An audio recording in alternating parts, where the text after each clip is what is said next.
Mummy, I want to go on that ride there. What ride's this then? It's with Tiwanaku Expedition, Mummy. It's an amazing ride to a mystical place in South America. What? We're not going on a ride that you can't pronounce. It's Tiwanaku, Mummy. I want to go on the ride, please. What, that? The one with all the stones? Right, it's mysterious stones, Mummy. Please let me go on the ride. There's nothing mysterious about rocks. Nigel, if you want something mysterious, you go down the street to the butcher. Butcher gives me nightmares, Mummy. Too right, Nigel. Please, Mummy. Please go on a ride with me. It's the last one of the day. Oh, very well then. This is the best holiday ever, Mummy. Thank you. Well.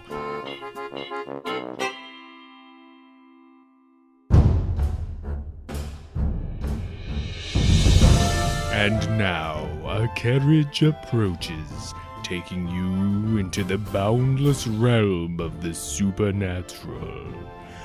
Once on board, remain safely seated with your hands, arms, feet, and legs inside. And watch your children, please.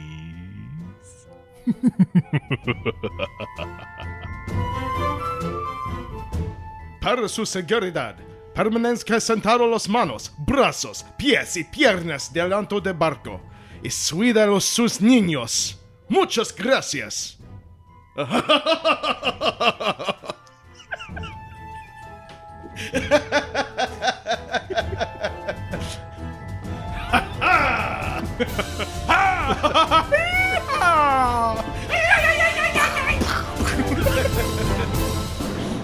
Welcome to the ride of mystery. Buckle up!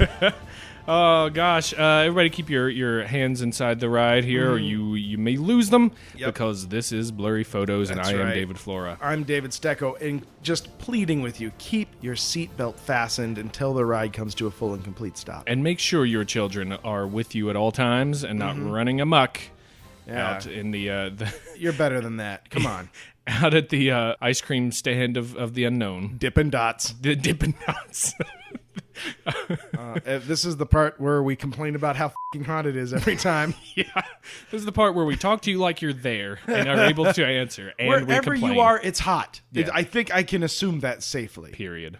Yeah. Yeah. We are trying to combat it this week. We've got Gangster do-rags. chips. We look really cool. Yeah. I've got a headband, and Flora's got a skull cap, and we're like when boy bands try to make that one album cover where they look badass. We're failing, just like they do. We're like a boy band. I'm not actually a Joy Fatone. I'm Joy Fat One. Can we make a boy band? Can we make a two-band boy band and put out an album? I'm fine with it if people don't like singing. No, they don't. People pay Justin Bieber, so they don't like singing. Wow. Ooh, a burn. For a list of burn centers, please contact. That's right. You're going to have to go back to Canada to get cooled off from that one, BB. But you can't, because it's hot in Canada, too. Yeah, it's hot everywhere. So, complaining about the heat is done. Nice. We got a fun one. Yeah, here. this is great. This is something. Once again, we throw down the gauntlet with that ancient aliens hackwit. Oh gosh, hairdo. Yeah, hairdo McAllister. I got to tell you something. Like, I have loathed that gentleman for a long time with virtually no evidence, just on faith alone. Because I am a man of faith, and when I believe that I can hate someone, I make that happen. And so, in my research for this week, which let's just take the Cover drape, off the drape away from the cage. But let's wake this bird of mystery up. We're going with Tiwanaku, which is a Bolivian archaeological site with some of the most amazingly precise stonework ever anywhere. So anyway, back to my thing about the ancient aliens guy. He is a barely literate Greek. I didn't know that. Oh, really? Giorgio Tsoukalopoulos or whatever his name is? I didn't clue you in. Here's the thing. I don't need to know anything to hate someone. His name was Athena Tzatziki sauce? Spanakopita. No, I don't need to know anything to hate someone. That's the beauty of being me. I can hate with no information, just because I'm hooked on a feeling. And so in researching this, because this is something that ancient aliens like made sweet love to. Like he crawled into satin sheets with Tiwanaku. Yeah. And got his filthy, grubby Greek paws all over. But yeah, his English is terrible. He doesn't make any sense, and I'm doubly furious. Well, I feel like he's kind of blindly faithful of his theory. Right. Just like you're blindly faithful of your hatred towards him. Guess what? One of our theories got proved correct. Scores 1-0, Greeky. Are there any good slurs for Greeks? Write us in. Send us an email. See, I'm comfortable with just saying hairdo, and you're like, let me get a good Greek slur in there. I'd be real racist just towards this one asshat. Technically, it's nationalist, but I think that it's points for me that I don't know any. Like I must be living pretty clean if I don't know any. So Greeky, that's what you get. Okay. So okay. So checklist: complaining about the heat, complaining about Greeks. Yeah. Just one Greek. Xenophobic diatribe. Check. Yeah. Just one Greek. Just one Greek. The rest of you guys are fine when you're not messing up. You guys are, the rest of you are the good ones. He is a bad apple. That guy. I got my eye on him. Smells like goat cheese. I'd like to go visit your country and have fun. But that one guy. He stays away. You better look out. I don't even know what accent that was. Yeah, you know what? It'll do. It was an everyman. Mediterranean everyman. Yeah. Go. All right. Tiwanaku. As we said, Bolivian. Now this we're going to talk this episode about what exactly it is, where it is, why and how it's significant. Maybe some theories on how it could have been constructed. Yep, a lot of theories. Yeah, just talk about some fun South American folklore and myths. Yeah, and this is a great episode because it taps into one of those huge categories of the unexplained. This is a lot of ancient aliens talk.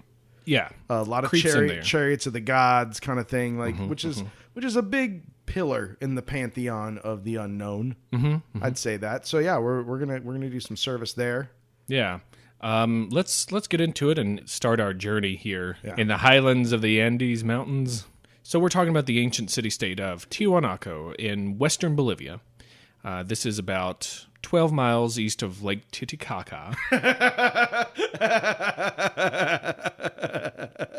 And around 7...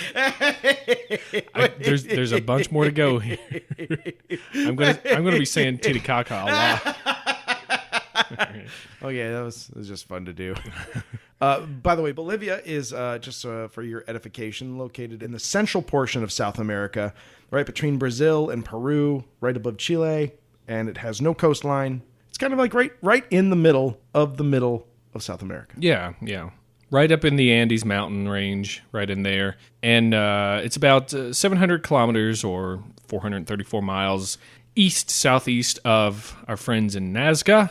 Ooh. In Peru, and about 600 kilometers or somewhere around 372 miles southeast of the Machu Picchu, the famous Machu Picchu. That's a day's drive. You could do that in a day. Sure. The elevation here, we're about 12,600 feet above sea level. Whoa.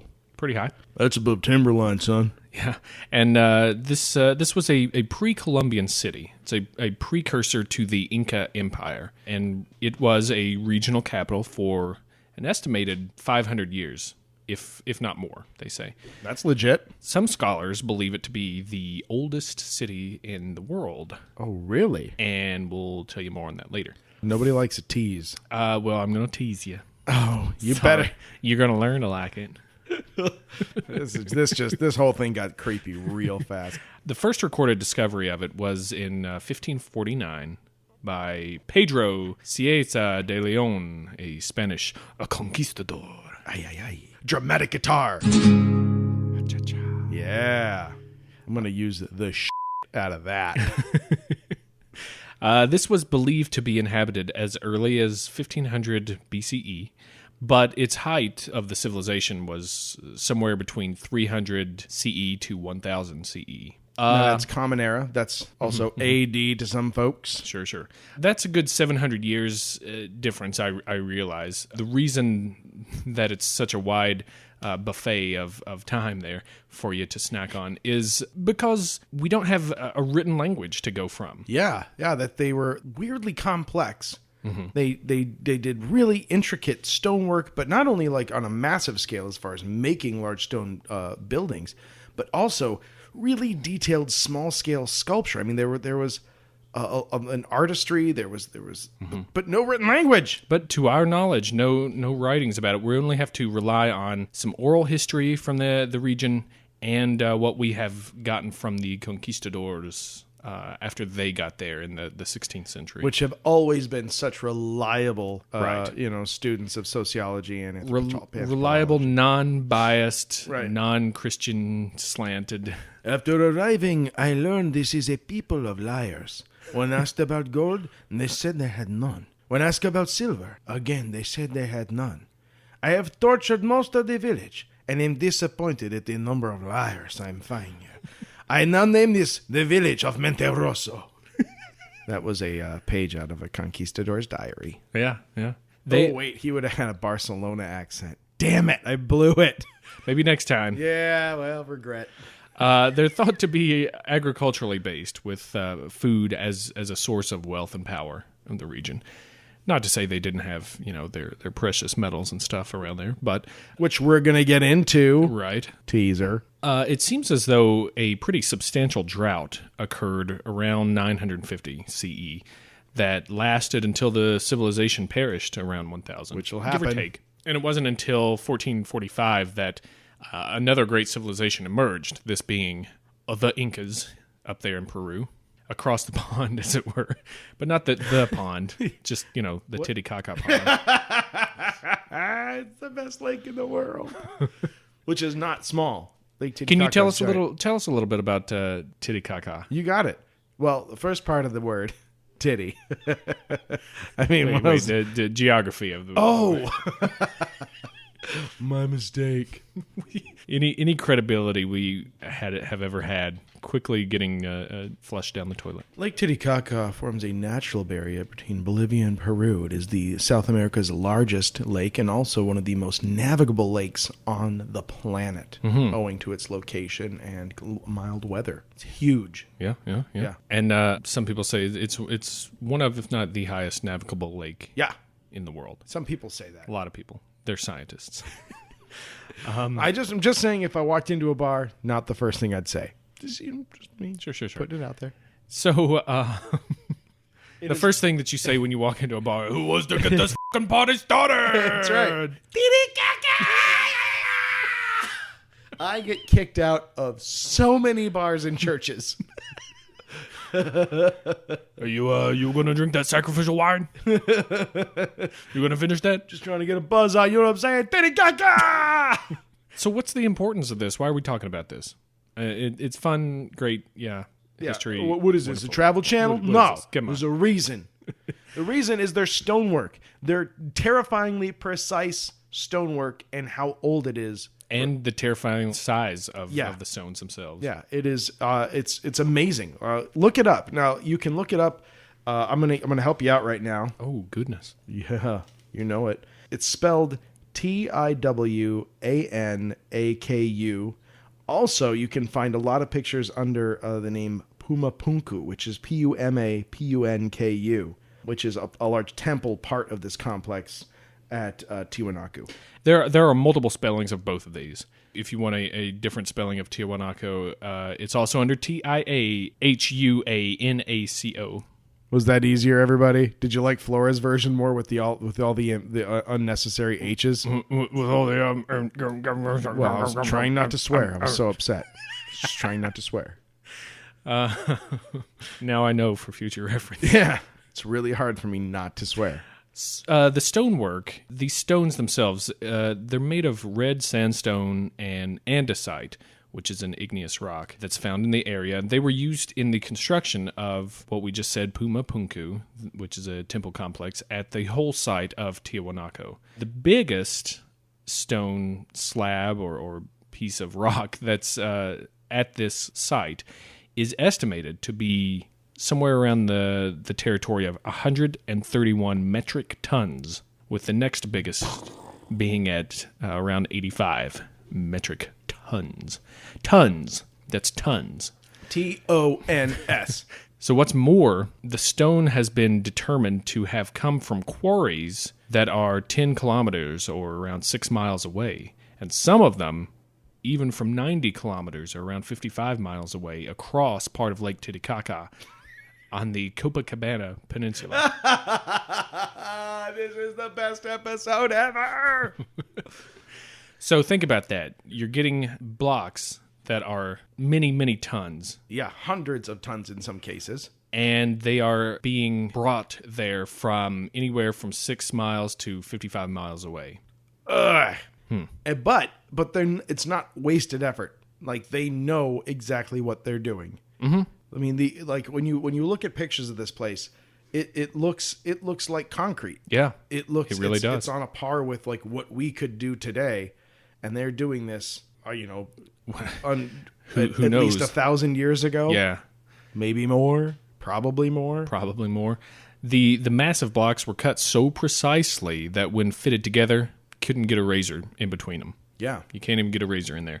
Additionally, the shapes that were cut are many-faceted. There are H blocks that have a ton of faces on them, right angles here and there that come down. There are eye cramps that go on there that is thought to hold some of the blocks together. Yeah, they're cutouts in two contiguous blocks in the shape of an eye that they would then pour molten metal into. Mm-hmm. And as the metal hardened, it would contract slightly and just park those blocks together, which is amazingly complex. I mean, that's awesome. Yeah, and smart.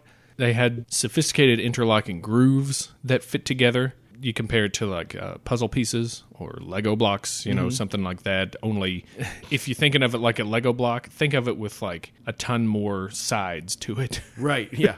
In addition to the large cutting surfaces, there's also, like you said, and this is the same thing we saw at Göbekli Tepe, not only relief work where they're carving into the stone designs, but also the reverse of that, where they've carved the entire stone back to leave something sticking out of it. Mm-hmm. So in both measures, they're doing amazingly accurate geometric stonework, but they've also drilling through holes. The stone, perfectly round. Everything's a straight line. It's so precise that it is no shock that the ancient aliens folks came crawling out of their stinky, stinky Bennigans. The surface of these is incredibly smooth as well. Yeah. And the 90-degree angles that are cut into these things, it just defies the technology that is thought to have existed at the time. Especially with people that, for all we know, had no writing. And it's also been said they probably didn't even know about the wheel. Now, that is interesting. When I hear the scientists, archaeologists, and stuff say, like, yeah, they didn't have the wheel. They barely had fire, but then they were making this stuff. They're farming. Yeah, I just something raises a red flag with me. Right, and you know what? And this is I'm glad you said that, because I'm thinking this. I feel, and especially in a lot of the other things that we've covered, that there's almost like an institutional racism in archaeology. There's somehow this belief that while there was a lot of people living all together in South America, that they were pretty much all running around chasing each other with clubs all the time. Yeah. There's this, but Rome and the Babylonians and the Chinese were they're getting all this done, and this is the same thing. These people were highly intelligent, very organized, but for some reason, these huge South American civilizations that rivaled anything else that was happening in the world, they kind of always are assumed to not be as good. And I don't know why that is. We saw the same thing at Göbekli Tepe. Yeah. The whole reason that they base this assumption that they had such limited technology is because there's been no evidence found of it. Now, just because it's not found in the probably 10% of the site that they've excavated of this thing. That's a hell of a thing to say. Well, I didn't find a picture of a man breathing, so I assume that they all suffocated. Truly, like, as we'll get into this a little bit, you might start seeing, there are reasons why maybe a lot of stuff wouldn't be there, or if it's really as old as some people say it is, maybe that stuff has blown away, dust in the wind, right? Kind of stuff. Now, keep in mind, like another system of writing in the same region at the same time are the quipu. It's a system of knots in chords that the information runners along these Andean trails would use to pass information. And it was really complex. Weather, crops, fiscal information, news. Yeah. It was all embedded in these knots of fiber. And if this civilization is that much older, if they use these fibers, they're long gone. Yeah. So, especially if they're made from organic material. Exactly. So, that's another really good example. Quipu. It's a great point to bring up because if we're looking for books and tablets that have letters etched on them, you're not going to find anything. Right. You got to start thinking about other stuff that could be used. It doesn't, just because it doesn't fit in with, our conception of this is language and this is a writing. If they didn't have what we had, then they were stupid. Right. Yeah. Oh, it doesn't look the way we want it to. So the way we know. Yeah. Look for they're looking for the wrong things. They're looking for love, and it's all in the wrong places. But we're getting a little sidetracked. Let's. But if you do live in the Midwest or Chicago area, I can highly recommend at the Field Museum. They have an amazing exhibition that is called the Ancient Americas. From the land bridge through the Trail of Tears, it is the Native American in North and South America. It's such an involved and in-depth with art and artifacts and interesting information. It's a great exhibit. How long is that going? It's permanent. Well, You've got time. Shit. So yeah, I need to go to this thing because there's another thing that's on the tail of this that we're going to kind of look into for a later episode. That's going to be fun. Yeah, a little closer to home. So yeah, so I just want to get that out. But I feel like there's South America gets short shrift for no damn good reason. Yeah, and there's a good body of evidence and a future podcast in it for us. For what was going on in North America. Oh, yeah. Which is entirely possible. It was just as complex and perhaps even larger. And maybe even connected. Yeah. Double what? The complex itself, though, right now is in total ruins. Back when the conquistadors found it, it was in total ruins. Yeah. Back when the Incans came down and settled this area, it was in ruins. Yeah. This thing has been ruined for a long time. And getting more ruined by the generation. Every group that finds it is like, oh my God, this is so interesting. We can build our stuff with all that rock. Yeah, let's kick it around and find junk. Yeah, everyone, they've been, even the early explorers and conquistadors were like, man, if this thing wasn't so remote, it'd be totally gone. Because people still hike all the way up here just to grab a bunch of rocks to help build their homes with. It became... sort of like a local quarry. A junkyard. Yeah. People just came and scavenged it for what they wanted. The stones are scattered. They're toppled. Some are seemingly left between the quarry where the stones were brought from and the complex, which some people suggest maybe that means something happened suddenly and they just left it right there on the road where it was. And there are also unfinished stones in the area, which... turns out is an enormous boon because you can see the process that they went through. You can see, oh, here's a stone that was on its way from the quarry that once you put something that's 85 tons down, no one else picks it up. Right. But you see these stones that are half finished on one side or, it was really cool because whatever the calamity or whatever happened that made it so fast left kind of a neat, almost a how-to manual of sorts, which is ironic because people don't seem to understand how it happened. That's true. There were some stone doorways that were found, as well as some huge stone monoliths that are scattered about. But we mentioned the H stones, which are like 6 foot tall letter H's. Yeah. They're solid. Yeah. But they're made in what looks like a way that they interlock with each other somehow or another. There's a wall that has 12-foot-high columns carved into human figures, or what look like human figures on there. The wall itself, though, I believe has been man-made since. Like it's people that are like, oh, I think it looked like this, and they built up the rocks around there kind of thing. Boo. Yeah. But then again, maybe it helped protect the sculptural part. Who knows? Maybe they're heroes. I can't tell. I can be your hero, baby. Some guy with a brick and mortar going, like a knight in shining armor from a long time ago. Thanks, Peter Cetera. There's one of these doorways called the Gate of the Sun at one of the places in Tiahuanaco called Kalasasaya. The Gate of the Sun is a 10-foot tall, 13-foot wide doorway made from a single stone and inscribed with iconographic engravings. There's a little figure of a man at the very top center of it, and then all around him there's all these different things that have been carved in there that people have theorized on a lot of things and what the carvings and engravings could be. They are pretty sure it's not a language per se, but they think maybe it's a calendar, or maybe it represents some of the art of the time simply, or it could represent figures in a story that revolve around the central character that's carved at the top. Could be a comic strip about, just foibles in a workplace. Could be doorway porn. That's Not really. Good doorway porn. Now, here's a fun part here.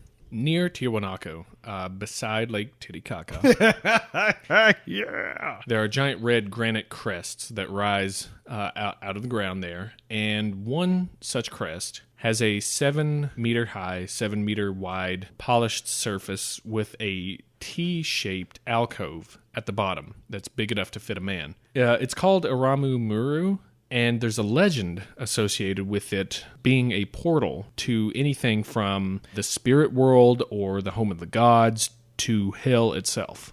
Boo. People have, the locals have said they see lights coming and going from there. People disappear through the wall, the T-shaped alcove. There are many legends of priests and things coming and going from there. They'll go there and say some incantations, and then a big blue bright light opens up. They step through, and they're never seen again. That's awesome. Yeah, it's pretty cool. Of course, the conquistadors thought that it was the gateway to hell. Mm-hmm. So they did everything they could to make people stay away from it. And I think some of that has bled down to today. Get away from there. That's the doorway to hell. Stay away. You don't want to run into the devil. He's going to get you. That's the voice of the conquistadors. Yep. So that's kind of an overview of the area we're talking about here. Yeah. It's pretty cool. It's fascinating. And the more pictures you see, the more interesting it becomes. It's just so cool. Yeah. Now, let's get into some theories about... Yeah. A quick question, Flora. Yeah. Who made them? Oh, well, funny you should ask, because no one knows. Dramatic guitar. Of course. That was great. That was a good combo. Of course, there are plenty of theories that think plenty of things. There's all sorts of people, and they have all sorts of opinions. And I'm going to tell you right now, they are not worth discussing. Now, usually we would give some translation or maybe some etymology of the name of these places, but the origins and translations of Tiwanaku, Puma Punku, all that stuff around there are unknown. Yeah. Ultimately, nobody knows what they went through the door to hell and they never came back. Some people have said Puma Punku stands for Door of the Puma. Oh. I think that's lame. Some people also say that Lake Titicaca looks like a puma chasing a rabbit, and I want to kick those people in the balls. It's not the puma. The age of Tiwanaku was first theorized by Professor Arthur Poznansky in the 1920s, using what's called archaeoastronomy. Right, which under the best of circumstances is still circumstantial evidence. Sure. He postulated, based on the tilt of the Earth and the alignment of the complex as an astronomical temple, that the date of the site was closer to 15,000 years old.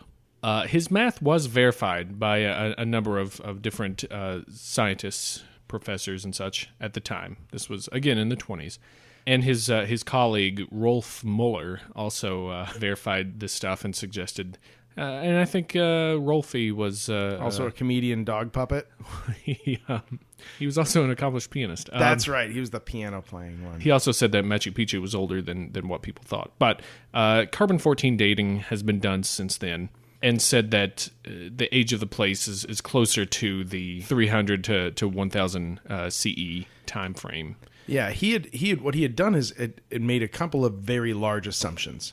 Something that no current archaeologist would do is that he said, "Oh, everything is so precise, it must line up specifically with the sunrise and sunset." And so he picked, honestly, his favorite set of stones and said, "Well, these are the big guys, so it's probably aligned here." But I noticed that the sunrise and sunset doesn't align just right. So then he did the math because of precession of the stars actually do change exactly how they move over time. And he said, 15,000 years ago, this would have perfectly lined up. Mm-hmm.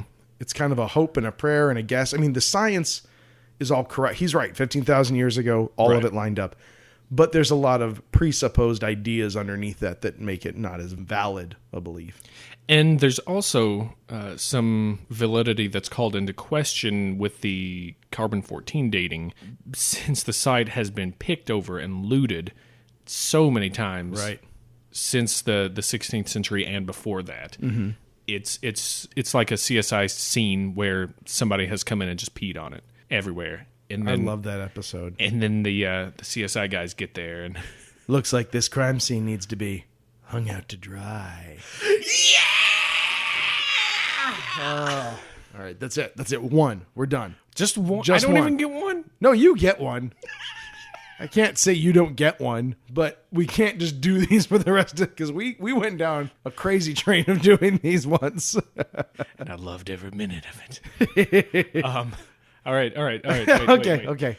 If anybody thinks they know the real age of this place, they're Puma Punku.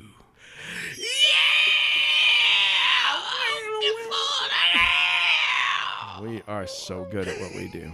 Everybody gets up on. And when you have a large structure like this, we're going to pretend that none of that happened. We're just going to keep going. What are you talking about? Yeah, I don't know. Why do I smell toast? You want me to call an ambulance? My left side's numb. When you have a large stone ruins like this, it's a great place for people traveling to camp at, or for hunters, or anyone who's passing through, or anybody who wants to build a church nearby. Right, anybody who just wants to live there for 50 years is a drop in the bucket to the lifespan of this thing. Mm-hmm. And so, they build fires. There's bones. There's farming on the land. I think. Yeah, there's 1,000 things that contaminate the true date of it. So it's just this side of impossible to figure out. Yeah. So both the validity of carbon-14 and Poznański's figuring kind of suspect, but personally I kind of lean toward Poznański just in the fact that, well... I'm leaning more towards the carbon dating for two reasons. One, I think that they are a little... now they're more subjective. They're more careful about their sampling, so I feel like there's more effort put towards accuracy. Mm-hmm. Two, I don't trust the Polish. Two reasons. That's what I've got. I think he was half Polish, half Bolivian. Well, I only half believe him. Okay. So I lean towards him just in the fact that I think there could have existed stuff that long ago, and as we have seen with Göbekli Tepe, it's leaning towards being that old as well. Yeah. So why not, both of which, we'll get to this, may have been touched by the one, the only flood of old, the deluge, as it were. It's coming, people. You want to know a two-parter when you smell one? That's coming. Build your boats now. Yeah, start building. Part one, it's the shadow that comes over you from the wall of water. That's right. You need to get like those otter boxes for your iPhones, because that's how much we're going to be flooding them. Oh, the one thing though that irks me is that with all of these sites, these ancient sites, I feel like everybody that comes and studies them and starts working with them, and especially some of the ancient alien crowd, I'm biting my tongue. I don't even know why. Especially with that crowd that comes in here, it's always got to be some kind of astronomical alignment going on. Yep. It's like, you can't build something without it pointing towards Sirius the Dog Star or Betelgeuse out of Orion's belt. It's like everything has to correspond with something in the heavens. Yeah. Also, this instant assumption that it's impossible. There's no way it could have happened any other way. No, it's not. Everything's impossible. If it happened more than 100 years ago, it's not possible. We couldn't have done that. No human would be capable of such a thing. What is this, a temple complex for ants? Oh, man. Yeah, that is the other thing that irritates me about Ancient Aliens, is like this, mankind is a bunch of morons, and it took a spaceship to change all that. Yeah. Because I got news for you. This bunch of morons is actually murdering an entire planet. Yeah, you can't be stupid and kill an entire planet. We're doing it. So that's a pretty big feather in our cap. But yeah, it's always irked me that something has to line up with something. Anyway, let's add to this legend. Okay. And let me tell you a little mythology about the Please the area. do. There are some local legends which say that Tiwanaku was there before their ancestors, before the people who tell about it, and has always been there since the beginning of time. They say that it appeared over the course of one night, and it's related to the gods and the time of the first creation, when the god Viracocha created giants to move huge stones and build this place. And after a while, he became upset with them and brought about a great flood to destroy them. Thanks for the stones, dummies. And then after he was sure that they were all gone, he created humans out of rock and brought them to life through the earth. Now, does that sound familiar to you? Just a bit. Yeah? Just a very small amount. We mentioned it before about a lot of stuff after the conquistadors came in there. And I love how you say that every time. You always give it its due. And I shouldn't. They were really terrible people. But after they came in there and started spreading their dirtiness around, a lot of the legends, a lot of the stuff, the culture of the area got real Christianized. They didn't like how, this one legend was going or something like that. So when they wrote about it, or when historians started putting things together, you could get a real tart Christian flavor out of that stuff. Well, and which I mean, and by no means apologizing for what they did, but I mean, at that time, everyone who was educated through the church, and these, so they have a perspective, whether through direct combat or indirect contamination with disease. I mean, when you have a culture that is largely oral and suddenly 90% of them are dead, you're going to laugh at all those people dying? Nope. I was laughing at a largely oral culture by Lake Titicaca. Sorry. I had to get mine in. I just tried to get above it. I pulled the chest move I pulled your ass right back down to earth. Happily to share the slop with you, back in the mud. But yeah, I mean, so you have a culture that if it is largely oral, if that's how they exchange information, and then 90% of them die. Yeah. I mean, what happened? It's going to be hard to keep up with. Right, that's gone. History. And then there was a really concerted effort to remove or alter or change everything that was written. Yeah. And if it was written in gold, those had to be confiscated for the good of their souls. Those had to be melted. Yeah. That's an interesting take on it. What if things were written in gold? Maybe writing was only done by the elites and the priests and stuff, so only for their eyes and God's eyes. It was written in gold. Nobody else could see it. It was too important to be written in stone. Yeah, maybe. The Spanish found it. Gold is a very soft metal. I don't know, man. Easy to write in it. Now, this isn't necessarily the case. I'm throwing this out there because so much stuff had gotten Christianized by the Spanish that were coming in there. The legends and stuff like that, this legend of Viracocha, and there's many different variations of it, of course, but this legend that I just told, it's not necessarily Christianized. I didn't find a place that said this is the version that has been passed down through the ages, and I didn't find anything that said this is the version that has been bastardized by the church to make it more like Genesis. Right. So I'm not sure what to think about that. It is awfully close to what you find in the book of Genesis. At the same time, if it's not related church-wise, it's pretty damn interesting. Right.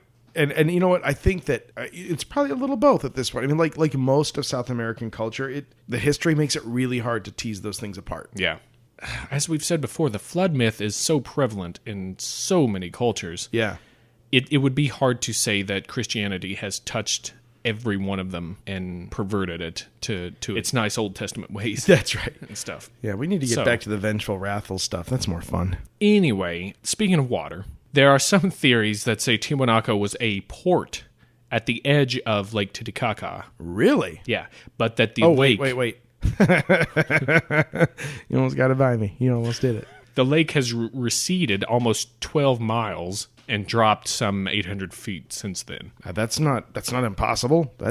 It's not impossible. It's not an easy feat to do for the old landscape there. But could it be that a cataclysmic earthquake raised the lands around it? Or even, some people say, raised it some? Because the evidence is scant for both, for the fact that the lake might have been up that high, and for the fact that lands around it may have raised up around it.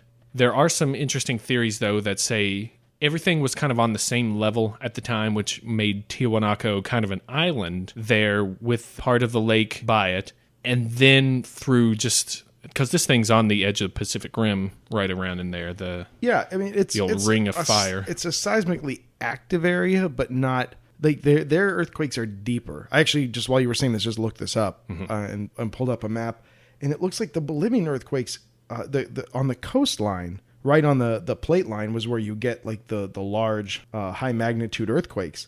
But it looks like in Bolivia, while they do have, especially on the western coast, they do have a lot of earthquakes. They're deep ground earthquakes. So I don't know if maybe that means that it's more inclined to push Earth up, but it's not like the big surface quakes that level cities. Sure. I mean, if it's going under the plate that Tiwanaku was on, that could push it up, I guess. Yeah. You know? But that is a theory that would explain maybe how the stuff kind of got wrecked overnight or suddenly, or how megaton blocks got toppled. Right. You know, nothing will do it like a lot of shaking and grooving there. Right. And keep in mind, like this is not a purely stone temple. I mean, at its high point, it is. The archaeologists think that it was covered with like shined metal plates, that it was adorned and amazing. And so to make people suddenly leave that might take just a huge single action like that. I think that's really plausible. Now, they have found, so they say, some remnants of shoreline around that area, but they're at an angle. So it kind of looks like if they were level shoreline markings, they've kind of been tilted to, 45 degrees or something like that. Wow. Something weird. Now, to me, that sounds like something's gotten raised up. Yeah. Something. They also say that the lake itself contains sediment that's close to 25,000 years old. And apparently some of the ruins of Tiahuanaco are under 6 feet of sediment themselves, or what we would call the surface, just the ground. Right. They're about 6 feet buried, which would lend itself to a flood of some sort, bringing in so much sediment and silt and stuff to cover that stuff up. Assuming it happened quickly. Also, if this is 15,000 years old, that can just happen. Yeah. Legends persist of ruins below Lake Titicaca could have been built before the flood, and then that water floods in, fills up that area. You know, I don't know. There's so many paths to go on, right, with thinking about this stuff. Also, it could have been deliberately partially buried. I mean, just like Göbekli Tepe. Well, yeah. Maybe they decided to close up shop and bury it. And I think we even mentioned with Göbekli Tepe maybe the thought that it wasn't deliberately buried as well. Maybe it could have been brought in by humongous tidal waves. Right. And the sediment is carried with those to bury that stuff. I don't know. That's some of the most interesting stuff to me. And they say that because of the shells and some of the sea life that is found mixed in with some of that stuff in there. And some of the locals, of course, claim to see strange lights come and go from beneath the lake and things like that. Now, who knows what? Right. That's just a bunch of crazy loons. Well, until it's our next episode, then they're very credible people. So to get into some more theories of this junk, let's tackle the old alien theory. Thank you. I've been waiting for you to lower the piñata. and I'm not wearing a blindfold. No, because it's on your head to collect sweat right now. That's right. Oh, man. So I watched the Ancient Aliens episode. Sure. And I mean, I love the show Ancient Aliens, just in the fact that it has introduced me to different ideas of stuff. And that's really, see, now that is elevated of you. I'd never watched it. Never Ever, seen ever, no. never seen an episode of Ancient Aliens. But I hated it just the same. I make no apologies for my one-sided view of things. Okay. Unless I'm forced to, then I will. But I watched it, and you get the Ancient Aliens guy, and you get his mentor. Greeky? Or hairdo? The Greeky hairdo. Okay. And then you get the German guy, whose book I have. Eric von Daniken? Yes. The world is a very complex place, and very few things are simple and cut and dry. So when you have someone who leads off with, "It is impossible that this could have happened," like, that's a red flag. Yeah. You know, when you give no credence to other possibilities, to me it says you're coming from a weak position. Sure. If you were like, I have to shut all these doors as fast as I can in order to bolster my viewpoint. Yeah. And so the things that they point out, the straightness of the lines, the perfect 90-degree blocks. One thing I enjoyed is that the guy pulls out a T-square to show how these things are 90 degrees. And even as he's saying it, he's rocking it. They're not 90 degrees. They're very close. They're amazingly done. Yeah. But they're not. They're not. They weren't built by a gigantic AutoCAD machine that was dropped from the heavens. They talk about the straightness of the lines and how they cut this stone. As a matter of fact, they even mentioned the composition of the stone. They said there's no sandstone here at all. It's all just diorite? Diorite? Diorite? I think they call it. And he's like, it's the next hardest thing next to diamonds. So you had to have diamonds in order to cut it. Which is, nothing that he said there is true. A ton of it is sandstone. Yes. The rest is andesite. Yeah. And you don't, even if it was this superstone that he's talking about, the Egyptians made sculptures out of this stuff. Nothing's impossible. And when you use sand, is an amazingly good polishing agent. Yeah. All it takes is elbow grease. In this, sometimes a lot of slave labor. But when you just keep saying it's impossible, they had to have this, you're painting yourself into a corner. Yeah, even the Greeks knew that. Mm-hmm. Wasn't it Plato that said, the one thing I know is that I don't know anything? Right. Yeah, exactly. A profession of ignorance is the beginning of wisdom. And he's talking about, you had to have these routered lines. There are these channels cut through the stone. He's like, you had to have a router to do this. Well, I'm sure you think that because that's as far as you've thought through it. But they've actually done recreations. They can use a copper saw, which doesn't even have teeth. It's just a long, thin piece of copper. Not even that thin. It's like a 1/4 inch thick. And again, sand. This amazing abrasive thing about sand is that you put it into the groove and you slide this thing back and forth and the sand abrides out the stone. And it's a lot easier, obviously, with a sandstone, but it gets the job done regardless. And you can polish surfaces to a really solid sheen. And it showed all these examples in their show. And just a quick tool around the internet shows you that all of these things were possible. They said, these people didn't have written language. They couldn't have formulated plans. I mean, and they had all these right angles.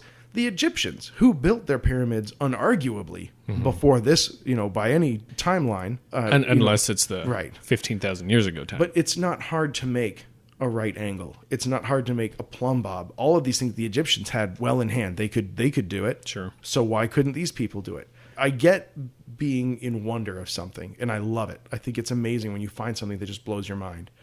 But then just to say, then it was impossible. So let me write a work of fiction that explains it. Yeah. Well, that's another thing. Like, from where we're sitting, the aliens theory, I think, is one of those 1 time out of 100 possibilities. Right. It's not off the table, of course. It could always happen. We don't know what happened, therefore it could happen. Yeah, and I recognize that, and I'm not saying that it's not possible that there was involvement there. Right. Because there are places I think it is. But what I'm shortchange the people that. I mean, we shortchange human beings being capable of that if we go that route. And I guess to be more specific, what I am refuting is the opinion of that TV show, not the possibility. Yeah, the 100%. It's impossible anything else but aliens. Yeah, they say, they're like, this is the one site on Earth that was entirely made by aliens. I mean, like, come the on, guys. calm down, please. Like, just because we're talking about aliens, just because we're talking about the unexplained, doesn't mean we get to abandon all reason, tear our shirts off, and run off into the woods of our imaginations. I was able to land that metaphor at the last second. Did you use some Nazca lines for guidance? That's right. But yeah, I mean, so it is possible. You know, like, all things are possible. Anything could have happened. But when you say there's only one way this could have possibly happened, then it's boom. Right. You're kind of discounted.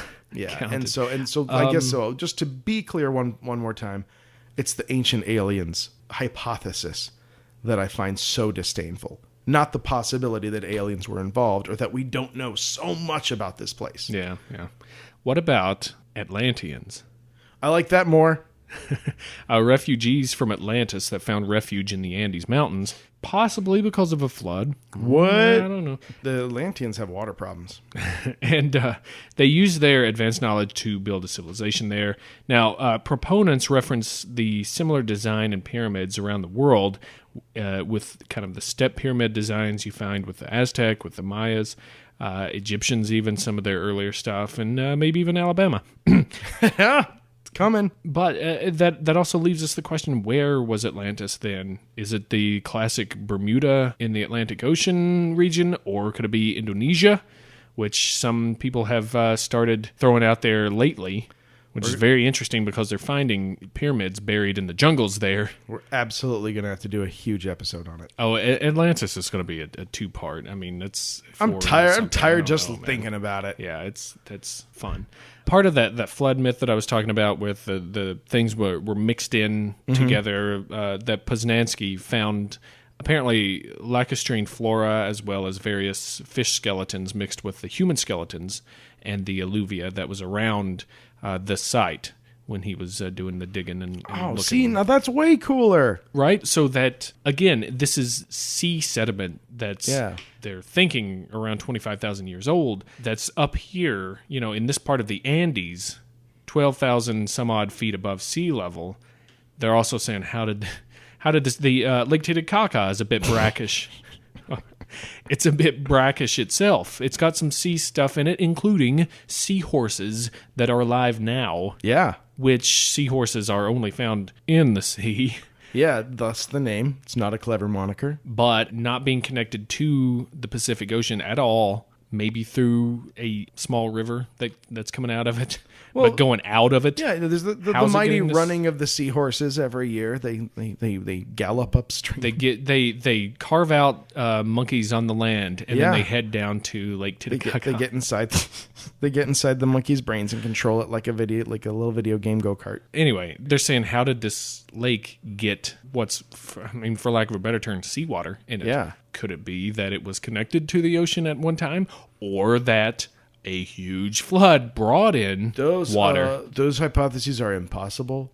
It's impossible for that to happen. Now, large alien craft could have taken on an enormous amount of seawater for their coolant systems. Fill an alien-made lake. Dropped it because they were afraid of forest fires above the tree line, thus forming the lake. The above the tree line thing, well, for one thing, transporting these blocks has been proven that it can be done. Yeah. Almost easily. Every one of those blocks has drag marks on it. The kind of cobble that their roads were paved with is actually conducive to sliding those things along. And with even a small force of humans, you can get those things from one place to another. Mm-hmm. And the stones have, again, as a testament to their skill, the stones have all these knockouts and specially carved niches for ropes and grapples and like as means of moving the blocks. Sure. The whole recipe is right there. Yeah, and there's a YouTube video you can find where it shows a recent team of I guess Bolivian dudes in the area who probably you owe a beer to at this point, because that can't have been fun. They show how a huge megaton block is. They even cross a river with it. Oh, and take it up at least through the town. But it's very much possible. So and with Titicaca, if they're getting the stone from a quarry on the other side of it, it has also been proven and shown and tested that reed boats can float these things across. Even at their massive weight, they knew, I guess, the displacement proportions and stuff of the boats to be able to just to float them across. I can never wrap my head around how like a battleship remains afloat. Yeah. I will never understand. Nope. But like all this, the tons of steel just floats in water. We're from landlocked states. We don't have to worry about it. Now Annapolis, David Flora, he knows what's up. He doesn't think twice about it. It makes perfect sense to him. So the transportation of blocks is, I don't even think that's even called into question. I don't think you have to do it. Now, there are some of the legends that say the blocks were floated through the air by the sound of a trumpet. That's very interesting. And we will be getting into some acoustic phenomenon that's not sky trumpets later on, I think, in the year. Yeah. Some very, very cool stuff. But this episode is like a gigantic teaser for upcoming episodes. We're really... I mean, this is one of those nodes on the cork board. Nodes. In your crazy basement where you have all the yarn all going to... Right. Yep. Yeah, this is a connector. This is a hub for you. So let's talk about this wall of carved heads. You seen this thing? No. This sunken courtyard in the complex of Tiahuanaco with walls that have stone heads carved and placed in it, said to represent all races of mankind. There are some human heads that are carved in hats. Some are in turbans. They have different sized noses, different sized lips. Every one of these is different, and there are two that people claim to look like gray aliens. Really? Yeah. Do I think they look like that? No, but that's me. Does that bolster the ancient aliens people? Of course, because anything does. Yeah, those are really interesting. I wish I just tried to look some up on the internet because I hadn't heard of this part of it. And they just keep showing the same three heads, and one of them looks like a Muppet. It really does. Really, really does. This wall, to me, it looks like one of the walls that was made, quote, recently. You know, but it may not be. It may not be. I mean, these heads could have been placed in this wall, or they could have been from other things scattered around the area that somebody just came in and was like, I think this will look good here. Let's just make this wall of heads. Yeah, anyway, it doesn't seem very Tiwanacan, the wall. Yeah.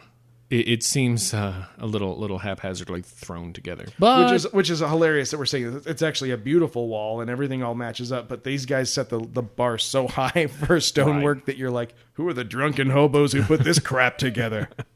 So that's a fun thing to Google up for yourselves. How about the Fuente Magna Bowl? You heard of this thing?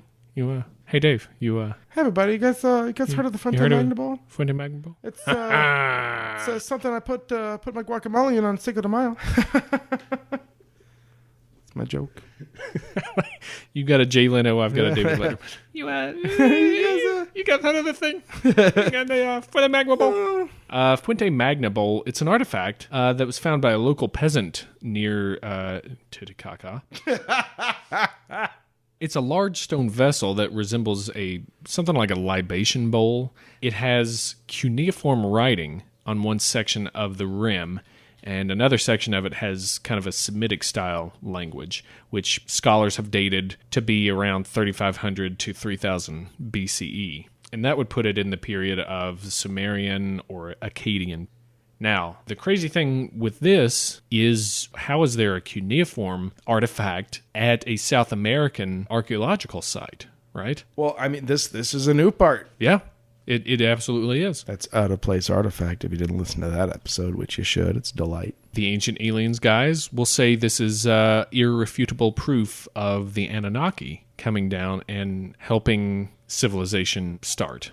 Since they started out with the Sumerians in Mesopotamia, then I guess hopped their little spacecraft and jetted over to Bolivia and just dropped a bowl. I don't know. It's weird. How did it get there? Yeah. Of course. Or there's just, there's another theory that there's just intercontinental, there's transoceanic traffic. Mm-hmm. There was trade before Columbus, that there was people going back and forth across the Pacific. The only thing that kind of kicks that idea in the balls is the fact that the origin of this bowl would be pretty much the complete polar opposite end of the planet. Right. Yeah. This bowl would go on a journey that would make the brave little toaster look like a homebody. Yeah.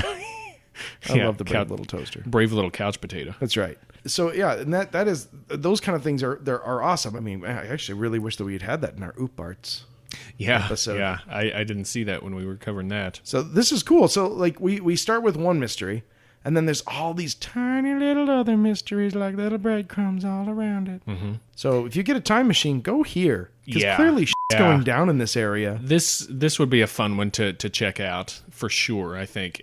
Set it to 12,000 years ago. See what you get. Like us on Facebook and take your time machines to the following temporal coordinates. Sorry, my time machine doesn't get Wi-Fi. So. Damn it. And if you have a time machine, don't worry about Stumble Upon. You get a pass. Yeah. Actually, go back and invent Stumble Upon and make it worthwhile. There you go. Stumble Upon's actually fun. I have a time machine, and rather than go back and invent Google or anything, I invented Stumble Upon because I felt like it needed a little stronger hand at the till. So that's a good chunk of a big chunk. History, archaeological rock. Yeah, so that's Tiahuanaco for you in a very accurately cut but massive nutshell. Yeah, and beautifully polished nutshell. What do you think of that? I loved that. That was an awesome one. It's one of my favorite mysteries. It's like a really good entree with a bunch of really great side dishes all around it. Yeah, you get some asparagus, you get some garlic mashed potatoes, you get some cheddar grits. You got some carbs and greens. That's right. What else do you need? Oh, I know. Puns. Yeah. Oh, sugary, sweet puns. For dessert. And I'm going to lead the charge. Do it. Because I saw your face light up a couple times during one. this. I'm ready this time. I'm selling bumper stickers to the Bolivian government. Yeah. That say, if this van is Tiwa rockin', don't come a Tiwa knockin'. You get it? Because you're in the van, you're doing it. Yeah. With a lady. With a titty caca. Oh, yeah. Great. Mine are, I got to tell you right now, mine are weak this week. Good. Because you've been kicking my ass. Oh. I don't feel bad about that. I've got a chocolate company. Oh, okay. We get a lot of kind of aged chocolate bars, but you don't quite know how old the chocolate is, but that's okay. It's Tiwanaku. I got it. You get it? Yeah. You get it? Get it. Are you enjoying the flavor? They're finely cut bricks of chocolate, though. Oh, nice. I keep hearing they're imported, but I swear to God that they're regionally sourced. All right, I got one for you. They're not Greek, I can tell you. The new unit of measurement to describe any problem will henceforth be known as the Puma Punkin. What? The Puma Punkin.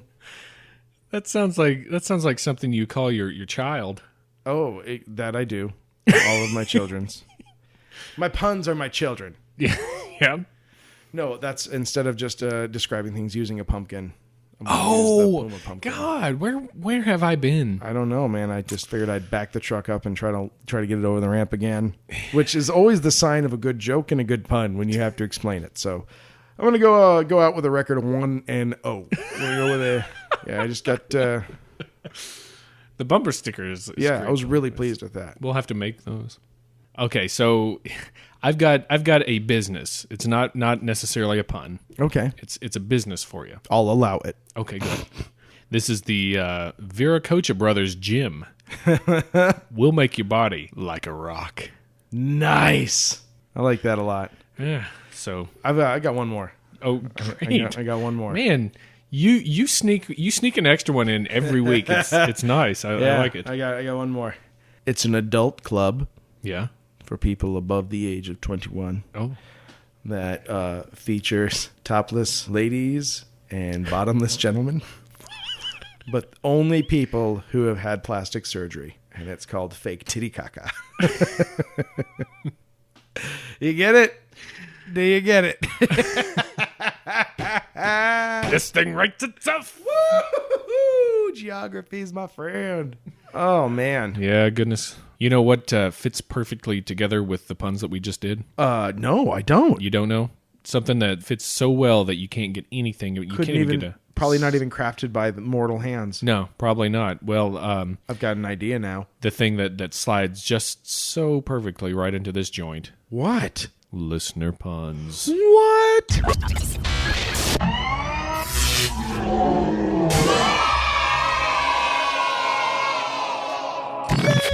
Yay!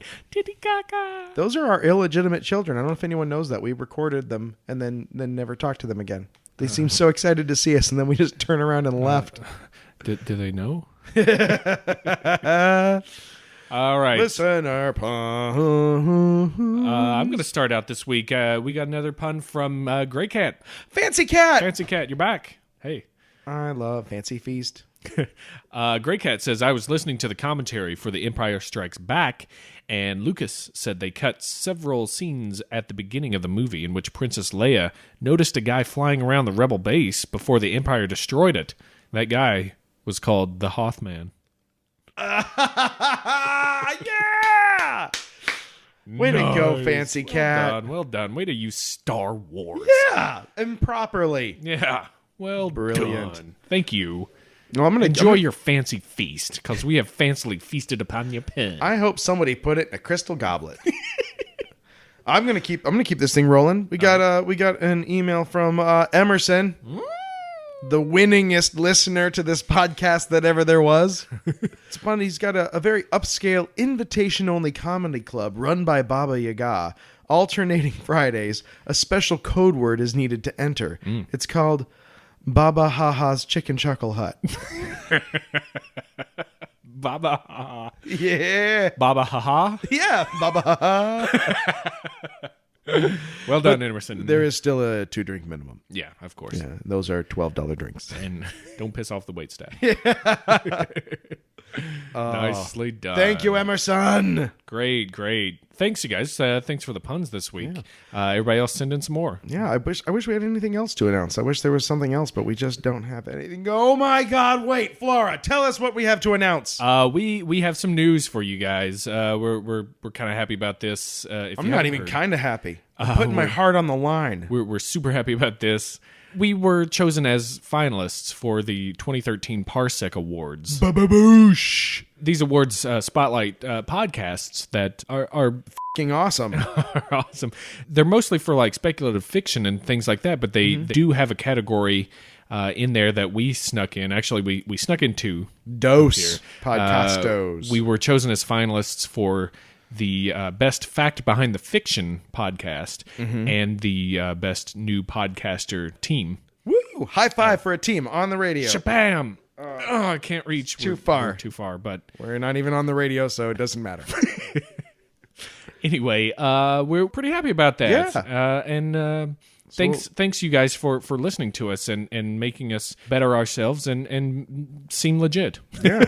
Yeah, we're working towards legitimacy, and this is a major step, so we're excited about it, and we'll keep you posted on how that turns out. Yeah, the awards are going to be held at Dragon Con down in Atlanta this year. Yep. So we're actually now trying to determine what we will be dressing as. So if you have any suggestions, I mean, I'll take a listener suggestion. You guys have not steered us wrong with suggestions so far. True. So dress us. But yeah, we're hoping to attend if everything goes right, and we might even do a special on the road episode for you guys, which Roadcast will be terrible quality, but a lot of fun and something special. Do you have any idea how weird we're gonna get on like a 10-hour road trip? Just driving and getting weirder and weirder and weirder. Driving down through my home state. Yep. It's going to be awesome. So we'll keep you posted. Yeah, we'll let you know how it goes. But we're super happy, and we want to tell somebody. And you're a part of that. And you are very much a part of it. You'd be doing us a huge solid if you went out there and liked us on Facebook. It's not like we're asking you to drag a block of stone between 6 and 15 miles, potentially across a booby-poo-poo lake. If you want to subscribe on YouTube, I'm getting out the old episodes on there, just in big classic old chunks, episodes, our classics. But we'll be putting some fun junk on there soon, and that's all I'll say about that. Stumble upon us. That's good. Twitter us with blurry_photos. Huge help to us if you could rate us on iTunes. And write a nice glowing review or anything at all. I don't want to jinx it, but I looked up our reviews the other day, which I had never done. No? No, I'm not. It's better to not watch the pot boil. I know. That's why I don't. I'm not the kind of person that really needs that kind of input. Yeah. We have a perfect record. I don't want to jinx it, but we're batting 1,000. We have a perfect, unblemished 5-star record. Wow. We're going to get people out there that are not going to like what if we're doing done. our jobs right, we will. If we we're make doing it people right, think. Giorgio Sukachachki is going to get on there and be like, Yeah, I don't exactly. think these guys are legit. 1 star. All the Greekies are coming after me. Come at me, Greeks. there's only one that's bad. I know, but they're a family. I believe them to be organized. I am becoming, without any hint of sarcasm or irony, exactly like the grandpa from So I Married an Ex-Murder. Just an American version. The Rothschilds. The Gettys. Known as the Pentaverate. They meet in a secret location in Colorado known as the Meadows. That's exactly what I'm becoming. It's like an orange on a toothpick. That kid's head is huge. So the iTunes is a lot of fun. Yeah, it please helps do. us a lot. It makes us look, I don't know, legitimate. I guess if you don't think we are, then don't do it. So you're entitled to your fucking opinion. Yeah. You know what you should do? I don't know why I'm so angry. I'll tell you what. Write us a great review and then send us hate mail. Yeah. And we will address the hate mail on the air. Sure. We'll go into the penalty box if you want us to. Yeah. Which we haven't been able to. We're just like children. If we're bad, you have to hit us. There's no other way to teach a child but hitting them. So everyone knows that. Take corporal punishment out of the schools. That's right. Look at America now. Exactly. We're a lawless nation. It's lost its way. So for this episode of Blurry Photos, I have been David Lacustrine Flora. Whoa. Yeah, I mentioned it once. You got to go back and find it. All right. I'm probably saying it wrong. And I'm Dave Stiddy Coco. Yeah, see? It's like the lake, but it's my name. Yeah. Buenas noches.